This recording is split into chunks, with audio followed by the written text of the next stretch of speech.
or gloss over the fact that each of us likely have experienced this pandemic in a different way, experiencing currently this pandemic in a different way. I feel very confident in guessing that we have all been touched in a traumatic sort of way by this pandemic. But our reactions to that, our support systems, our resources, our culture, our situations are all going to be a little bit different, and we're going to be in different places in terms of how we're engaging this and coping with this pandemic. And I want to recognize that first and foremost, because there really isn't a wrong response. I have the full belief that everybody here tonight and who wasn't able to make it, that we're all just doing the best that we can with what we got. So here's my plan for tonight. I made it a relatively short talk because I think many of us are also zoomed out, right? We could do away with screens for a while. So I'm gonna do my best to end by 8:10, maybe even by 8:05. So I'm gonna try and get right to the point and hit some what I see as the important pieces that we can support in our kids to make this transition as smooth as possible. And if there's time, I'll stick around a little bit afterwards to take any specific questions that I can. Okay, so here's what we're going to hit. I think that a lot of us have learned a lot about stress over the past 10 months or so. I'm going to look at stress again, but hopefully through what is a different lens or a new lens. Because I think that by looking at it through this new lens that's based in science, it can help inform our disposition to the stress we experience and be a role model for our kids and how we think about that stress. I want to introduce the idea of post-traumatic growth and what the research is showing us in terms of how does growth happen after traumatic events. And then I'll hit on real briefly just some more practical strategies for us to think about, some skills to prime for our kids as they're making their journey back. Some of our kids are making their journey back to in-person life and in-person learning. And again, at no point, as I say, post-traumatic growth, I kind of lose my breath here for a moment, because I don't want to imply that this is getting over, because I don't believe that we're there yet. I kind of feel like we're halfway through the third quarter a little bit, which means we got another quarter and a half to go to make our way through this. I think I would be okay with, if you have a question or if I say something that isn't clear, to go ahead and shoot a question in the chat box. And Sheila, if you don't mind keeping an eye on that, and if you see a theme of, especially if several similar questions come in, please interrupt me, talk over me, and I'd love to be able to address that right as we're talking about it. I almost laughed out loud when I saw this picture because it certainly, for me at times, captured what I think myself and some of my children experience as we navigated the remote learning world. And man, I just have such great respect for the teacher, that teacher with the yellow dress and the yellow hair there, who's doing the best she can to manage both of us as we're represented in that picture. So if we back up and if we think about stress for a moment, right, I think many of us, what we've learned as we've had to cope with stress is how negative of an impact it can have on our emotional and our physical and overall well-being and our health, right? We often think of it as an enemy, and that it's something that we need to work on immediately to reduce and even wish away. And so we spend a lot of our time attempting to do with that. And here's what I'd like you to take a moment to do. I want you to take a moment to think about your relationship with stress, right? Whether it's work-related stress, whether it's personal stress, or even related to the pandemic. When you're faced with stress, how would you describe your relationship with it? And how would you think about that stress? Take a moment to reflect on those two aspects, your relationship with and how you think about stress. And I hope that I'm able to illuminate here in a brief moment why I'm having you do that and why that's so important, right? And obviously stress is that state of our mental or emotional strain or tension that results from some sort of adverse or very demanding event or circumstance, right? And I think many of us know that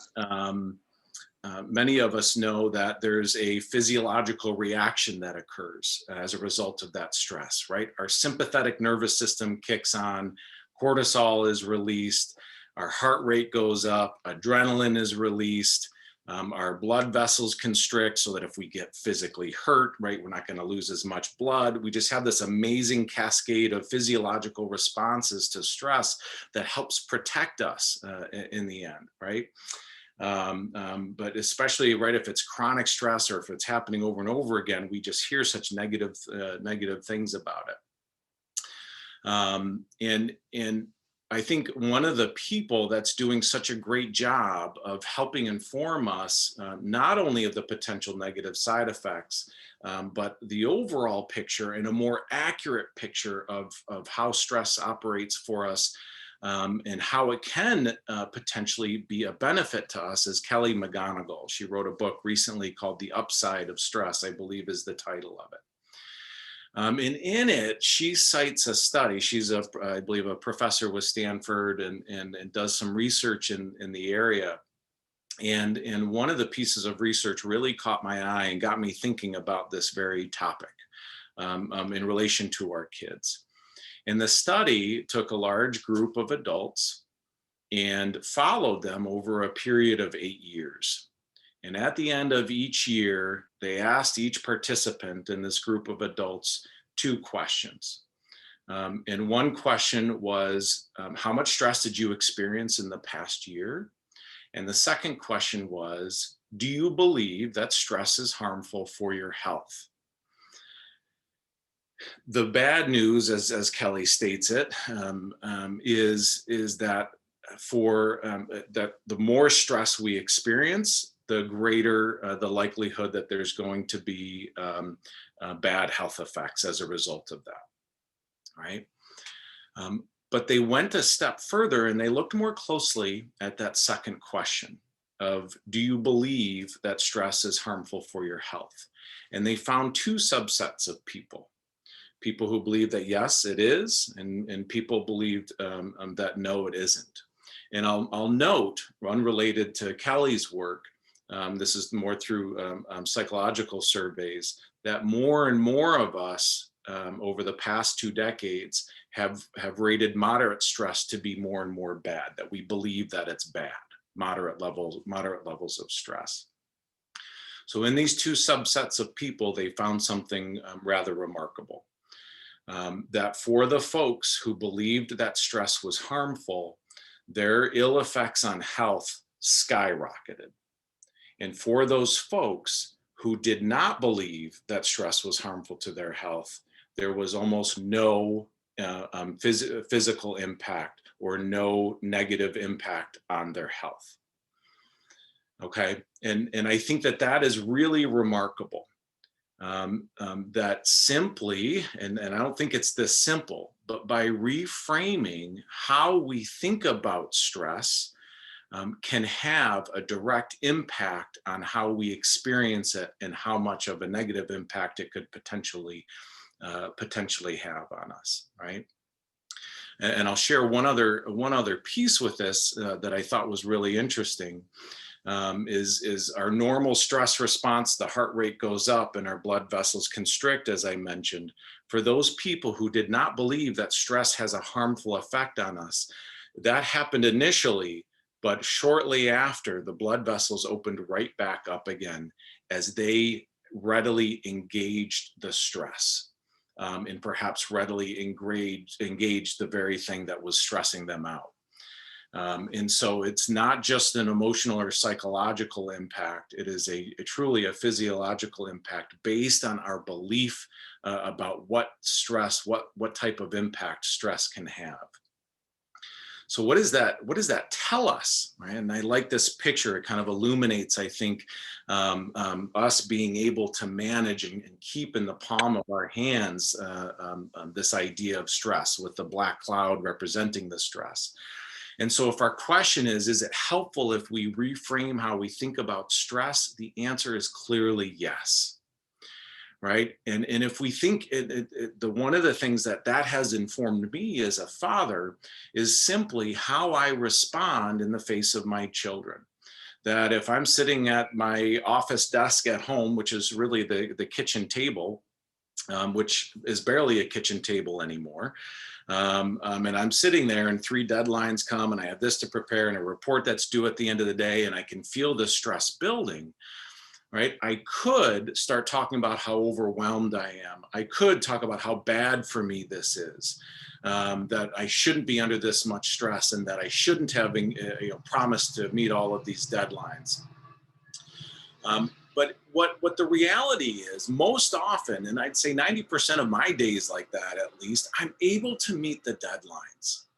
The adrenaline that I'm experiencing gives me the energy boost and the focus that I need to push forward and meet and problem solve and meet the deadlines that are before me. And so if instead of that first response in front of my 3 boys, I'm embracing this challenge and I'm talking to them about, man, I got a lot to do today and I can feel it. I can feel it, but man, I can feel the adrenaline starting to kick on to give me that energy. I'm feeling pretty confident that by 5 o'clock today, I will have been super productive, and I'm going to be super exhausted because I'm going to throw everything I got at these deadlines in the next few moments. And by doing that, and you can almost feel it as you're saying, kind of reframing it out loud, you can feel that positive energy start to take over, and that blood flow beginning to take shape again, similar to how it would as if you were engaged in physical exercise, which we know, brings more oxygen, allows us to think more clearly, and all of those kinds of things. So it certainly can be helpful to reframe how we think about stress, and I think that can inform a little bit more how we might talk about stress with our kids. Because we do not want them to have a stress-free life. The last piece that I'll mention about this is that I think that is easiest most often when the stressor in the decision to engage the stress has meaning. And I'll share with you what I mean by that. That if I'm sitting and I've got all those deadlines and I know the report that's perhaps about a neuropsych eval is due and I need to get that out, it has great meaning to me to make sure that it gets out on time, because it's going to help this young person and potentially help their family and their situation at school, right? And so there's a whole lot of purpose and meaning to me in doing that. As our kids return to in-person learning, I think that there's going to be some stressors there. There's going to be new policies and procedures that they got to follow. They've got to keep their mask on. But keeping their mask on has great meaning. It's helping others, and to a lesser degree, it's helping themselves. Right. And so that kind of effort where we're sacrificing for something bigger and greater than us, which is our community, particularly in this example, our school community, having that kind of meaning in that decision allows us to engage these stressors in a much more positive way that's going to be healthier for us in the long run. Okay. So I wanted to share that piece about stress. We're already on to this idea of post-traumatic growth. And post-traumatic growth is thought of as that positive change experienced as a result of the struggle with a major life crisis or a traumatic event. I shared in the beginning that I think most of us, if not all of us, have been touched by the trauma of this pandemic in some way. Post-traumatic growth, as we know it, often comes after we've experienced the trauma, after there's closure to it. And it's something that we experience. It's not an achievement, right?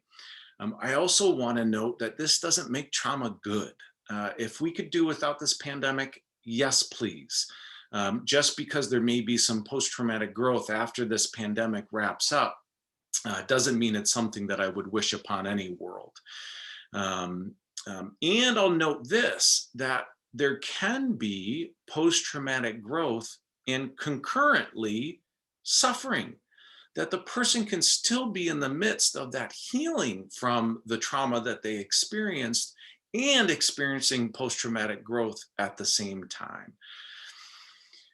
One of the questions that I often hear about post-traumatic growth is, well, how many people experience that after a trauma?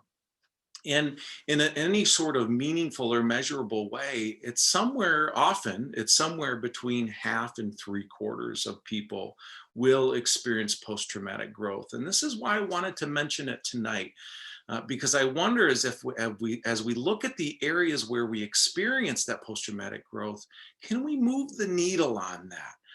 With our knowledge of it in the way in which we're talking about the pandemic with our kids and this transition to returning to in-person living. And so there are 5 different domains, and I think there's actually a few different researchers if you're interested in this area. I think Tedeschi is one of the biggest. I believe he spells his last name Tedeschi. And he's written, and Lawrence Calhoun, I believe that they've partnered together to write some books on the topic. I know that there's even a workbook, I think, for adults that's out there that they've published. But they really did a deep dive into this years ago by interviewing survivors of significant trauma to see what came out. And what they found is that trauma survivors can experience post-traumatic growth in 5 different areas. And those areas include personal strength, so discovering that they're a little bit stronger than they thought they were as a result of enduring the trauma. Appreciation of life, new possibilities, so new opportunities that came up as a result of particular losses or limitations or changes as a result of the trauma. The 4th is changes in relationships, and that often involved a deepening relationship or a couple of deepening relationships. And finally, spiritual or existential growth. 90% of folks who went through a trauma experience growth in at least one of these categories, right? So again, when I said half to three-quarters, there was meaningful growth. So 2, 3 of those areas, the person experienced growth in. Okay. I thought that Ken Wilber, who is an author, captured post-traumatic growth really eloquently in this quote, and I'll read it aloud. It states, "A person who is beginning to sense the suffering of life is, at the same time, let me start over. A person who is beginning to sense the suffering of life is, at the same time, beginning to awaken to deeper realities, truer realities. For suffering smashes to pieces the complacency of our normal fictions about reality and forces us to come alive in a special sense, to see carefully, to feel deeply, to touch ourselves and our worlds in ways we have heretofore avoided." I really enjoy the middle of that quote, this complacency of our normal fictions about reality. How I interpret that, and we all may interpret this in a little bit of a different way, is that, man, I know this to be true about me, I took a lot of things for granted prior to this pandemic. And I think it's going to be a long time before I take some of these things, some of the things that were easy to do pre-pandemic, some of the relationships, some of the friendships, and some of the activities, I think I won't take for granted for quite some time. And I thought he really captured that. And I think that's part of that post-traumatic growth experience, is engaging in deeper realities, right? And so what I'm going to attempt to do here, my goodness, it's 7:58 already. What I'm going to attempt to do here is look at those, the first 4 categories, and to think about some, at least conversations that we can have with our kids to help the best we can facilitate for them if they've experienced trauma during this time or loss during this time, this post-traumatic growth. Okay. And on here, I took a picture just this morning of this calendar. And what this calendar shows, it begins in March of 2020 and then ends in February of 2021. So it certainly needs to be extended here soon. But I believe that March 17th date was the first day at least CPS shut down. And I like using a visual like this with kids so that they can see what they've accomplished so far in this pandemic, that they've knocked through. I haven't counted the number of days, but I think it's about 300 days that we've been in this, that we've, since, at least since the CPS schools shut down. And questions that we can begin to ask to help evoke, to help our kids begin to put a focus on their personal strengths, is asking them, hey, look at this piece of paper. We're like 300 days in. You got yourself up this morning, you got your teeth brushed, and I see you getting ready for school. What's gotten you through this? Right? So taking a moment where they're doing something successfully or independently, and it doesn't have to be perfect, but identifying that they're doing it, and they're doing it in the face of this accumulation of 300 days of not seeing their friends in the way that they're used to, wearing a mask if they're in school, not having sleepovers like they used to, not having an impromptu play date, not getting to celebrate their birthday with their buddies, not seeing their family over this recent holiday. And I could go on. Those are just off the cuff. What's gotten you through that, young man, young lady? Having that kind of conversation with them, and they may not be able to, depending upon their age, they may not be able to identify the strengths that they have internally that have helped them endure.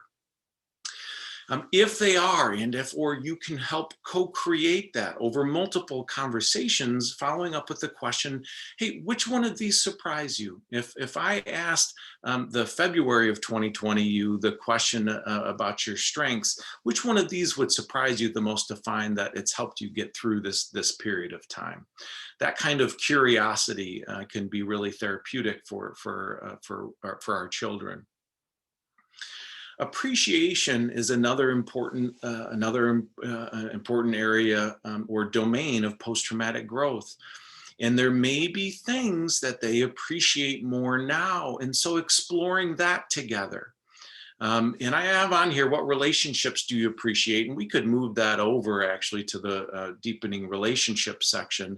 But even just asking that question, hey, what do you appreciate more since we've been in this period of quarantine? I know for me, right, the first thing that comes to mind are our healthcare workers, right?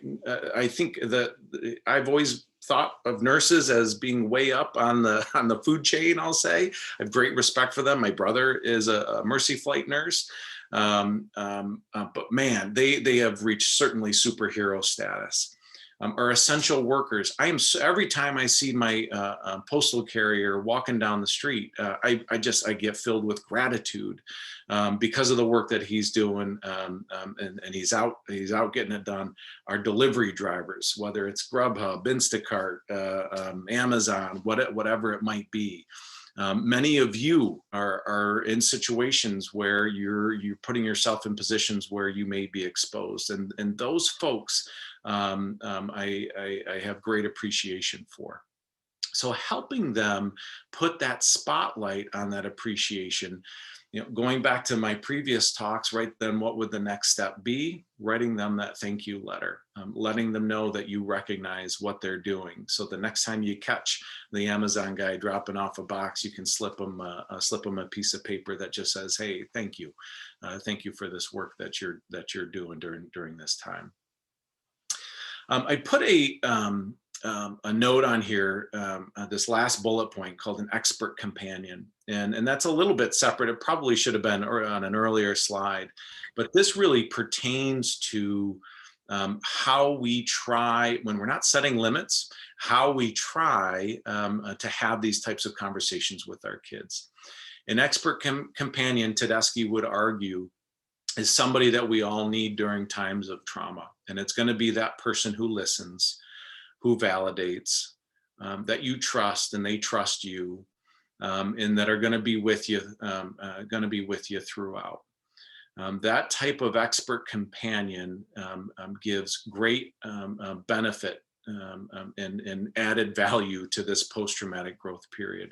And so we try and do that. So when we're talking about strengths and what do you appreciate, we don't say, well, you should appreciate how many dishes I've been doing. That's not what we're looking for, right? We want to be in these moments, in this type of conversation, coming up alongside our child and doing our best to try and be that expert companion. By the way, our dog Archie is something that I think our boys have come to appreciate more than just about anything in our house. The last two, not sure where these lines are coming from.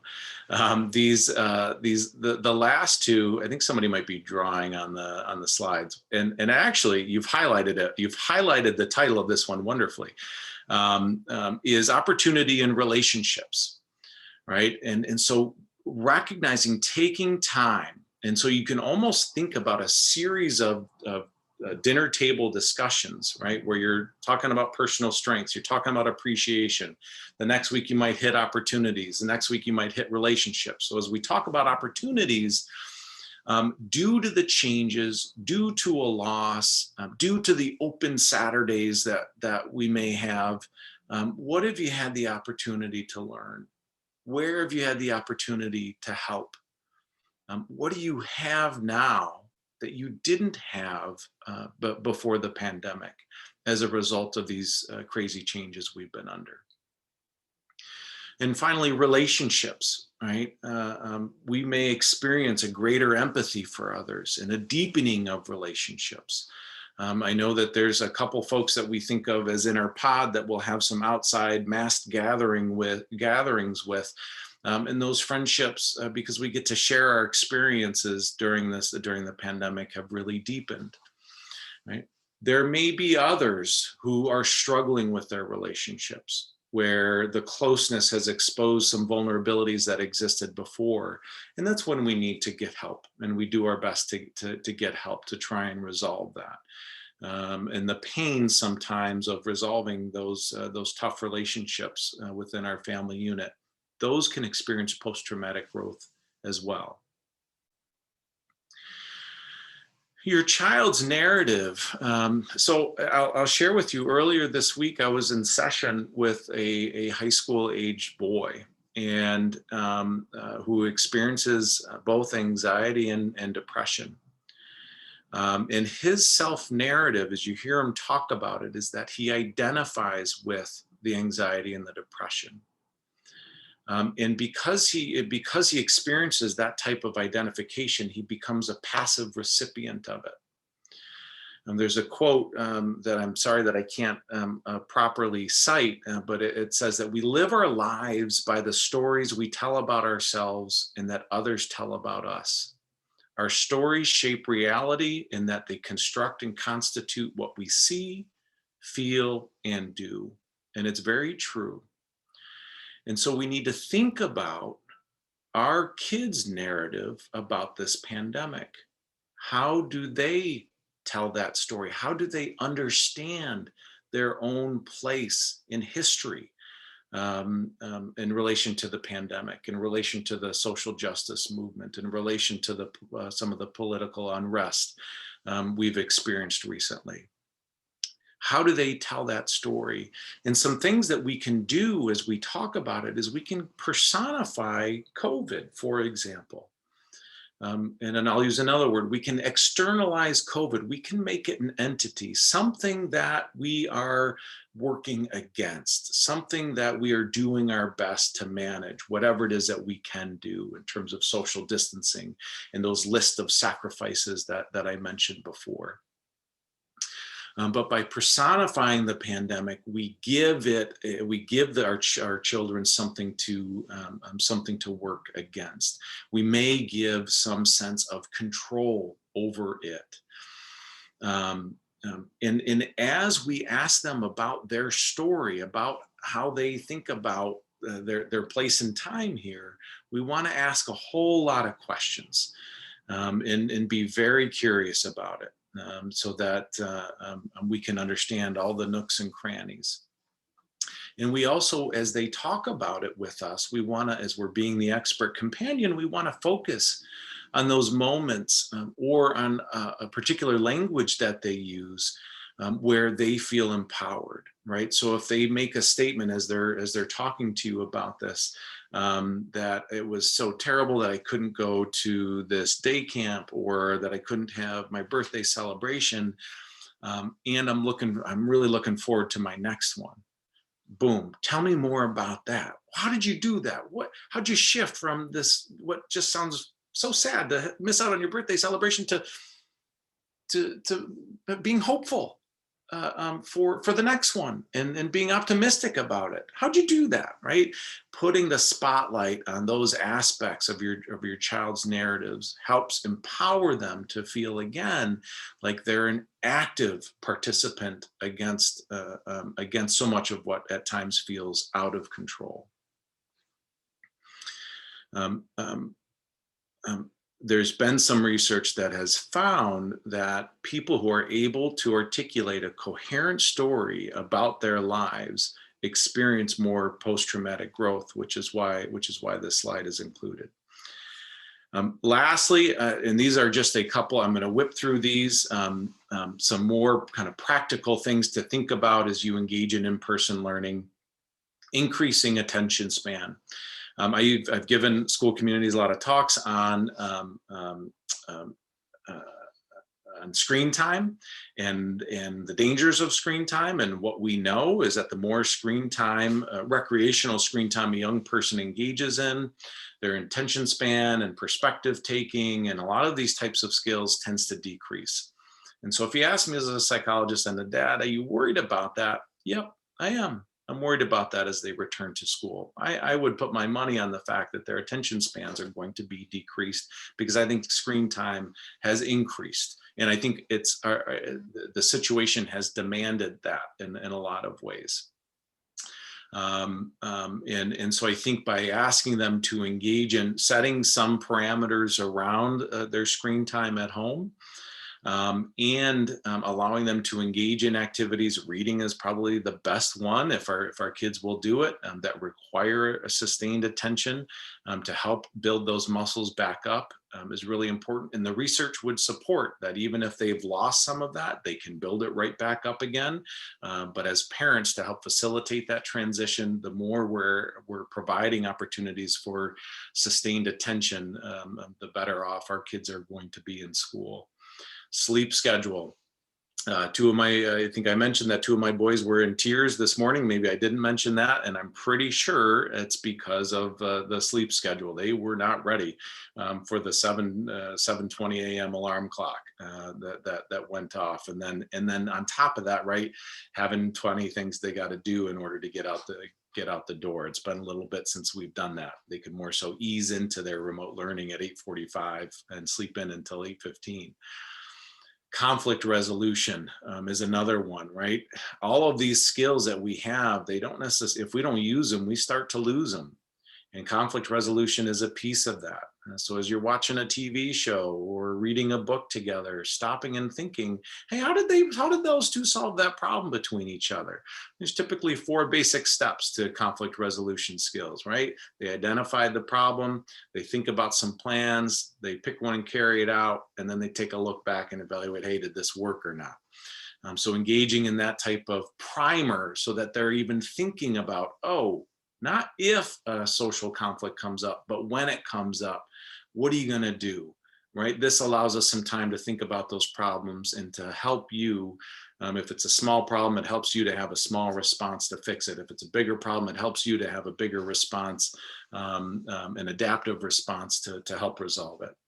And lastly, scheduling time for their fatigue. right? If they're building all these muscles up all over again and dealing with some of the stressors that they're going to deal with during the day, they're going to be tired this week if this is your first week back and your kid's first week back in person.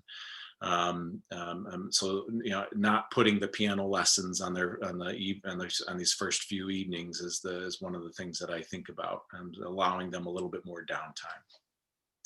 I am 3 minutes over my time, so I'm going to stop talking. Thank you for allowing me the opportunity to share some of this stuff with you guys. I'll stick around if there's any questions. What I'd ask Sheila is and actually I'm going to stop sharing my screen, is if you've noted any in the chat box, feel free to shoot them out. And just thank you, everybody, and thank you for all that you're doing. Thank you, John. Thanks for being here with us tonight. There was nothing in the chat box, but with that said, if anybody has last minute questions before we wrap up, go ahead and unmute yourself to share out, or feel free to add them to the chat right now. One question, if I could float that over. I have an elementary schooler and a middle schooler, and for my middle schooler, this would have been her first year in junior high. So the social life is very, very important, and we find it a little difficult to balance the screen time after school, because she reminds us, rightfully so, that it's the only time and way that she gets to socialize with her friends. So what do you have any ideas on how to reconcile all of that? Yes, I'll give you my thoughts on that. Given that I was ringing the alarm for the negative impact screen times can have, I do throw up in my mouth just a little bit every time that I say this, that during this pandemic, we've needed to be more flexible because the technology is serving a social function. And so in my home, I know that hours have been increased in terms of how much they're able to do that. And I think that that's okay. What I would continue to do is monitor the quality of the interactions that are happening. And so if it's just the two of them sitting quietly watching a YouTube gamer take down the latest Call of Duty or Fortnite, whatever it might be, and they're not talking with each other, then I might begin to ask some questions and intervene a little bit. If there's interaction and laughter, that connection continues to be really important. One thing I didn't mention about stress that Kelly McGonigal really stresses in her book is that in addition to cortisol, when we're stressed, we release oxytocin. And if you ever heard of oxytocin, it has a really important role in giving birth and in lactation, but it's considered a cuddle hormone. And it's so remarkable to me that our body does this, because what it means is that when we're feeling, it's asking us to do that, because of course that has a protectant factor for us. And right now, digitally, that's the only way we're getting it done, particularly for our young people. And there is some level of practice of social skills. What I would do, I think it's okay still to have parameters about that. I would still want outside time. The chores still need to get done, right? There's other aspects of life that need to be attended to, and that outside time becomes really important, particularly in the winter. And coldness is not an excuse. We need to still be getting out there. But I think it's okay to put some parameters around it, but you're likely going to need to be a little bit, I think, I encourage parents to be more flexible about how much time they're spending if it's social in nature. If they're playing Candy Crush, I don't know if that's a popular game anymore, not so much, right? It's more so about that social connection. Thank you. John, a person is asking for the name of the first book. Do you recall? I'm not sure exactly which one that is referring to. Johnny Soko is if you're still here, if you want to elaborate on what specifically the topic was, that might help. Was it Kelly McGonigal's book? If it was, I think it was, and she's got several books out there. Yes, that was the book, though. Thank you. Okay, the upside of stress is the one that she published, I think, just recently. I'm doing a quick Google search to see if I can find out for you. Oh no, sorry, this was published in 2015. And Thank she you. kind of it's a helpful read. It's an interesting read. Yeah, we're having an issue with my daughter, single kid, and she is getting stressed a lot the last couple days. Um, she was thinking about going back to school, but she has a heart problem. So the doctor told us to not yet though. So we are having some issues though, and I think she's gonna like this book. I'm gonna read this book too. We're going to therapy right now, trying to Yep. find some Good. help. Wonderful. And that's the therapist can serve as that expert companion in a situation like that, because at times we just can't be, right? Because I always say we have three roles. We got to love our kids, we got to set limits, and we got to make them more independent each day.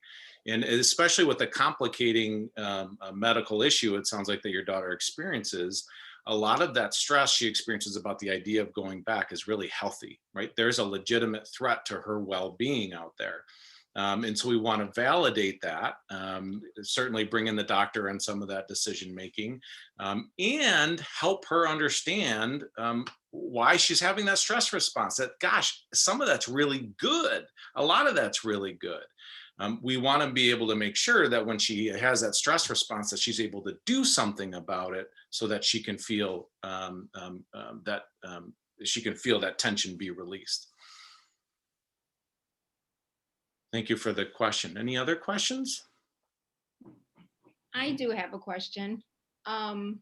Recently, one of my girls has been suffering, I guess, hard time to sleep because of the stress of, remote learning and non-necessary stress, of course, I mean, we're trying the best we can here at home.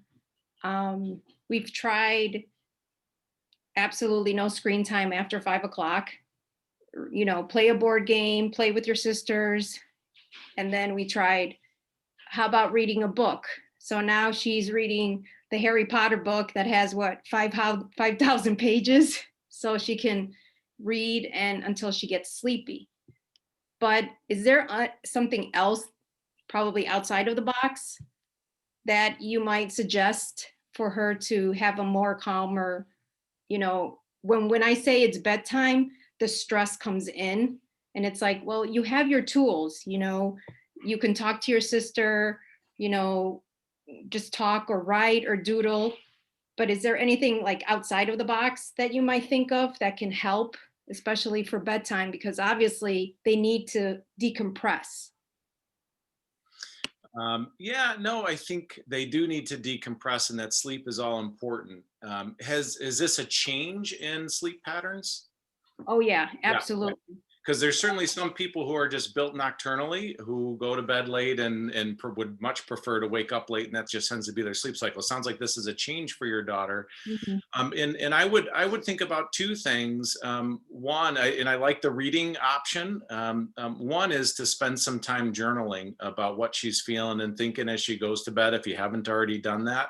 Because what I would want to explore is what's her narrative, in terms of understanding what's her place in all of this. What does it mean to her? If there's been trauma that's touched the family unit at all, how is she thinking or processing that, right? And that's a piece that we want to be careful of, is oftentimes we think of these emotions as, oh, we need to cope with them. Man, when trauma hits, we need to yell and shout and scream and cry and be held and heard when that's happening. We need to emote those big important feelings, and for that to be okay. We're one of the few cultures that, for whatever reason, shh, don't cry so loud. Let's cry. Let's get it out, because what's happening is a big deal. And so, would want to explore with her if she's experienced any of that, any of her own losses that were just really important that she hasn't really processed yet or put language to yet. And we try and dig at those from all those conversations. Okay, thank you. The journal, I didn't even think about the journal. I mean, that should have been something I think I heard somebody say about the journal, but I never thought about that. That's a really good idea. Thank you. Oh, good, you're welcome. It takes a community, right? Okay.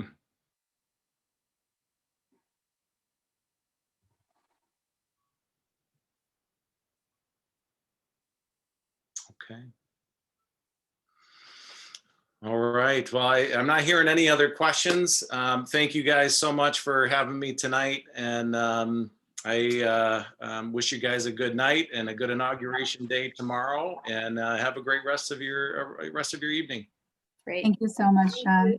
Thank you for Thank the you, John. presentation. Good Thank night, you, everyone. appreciate it.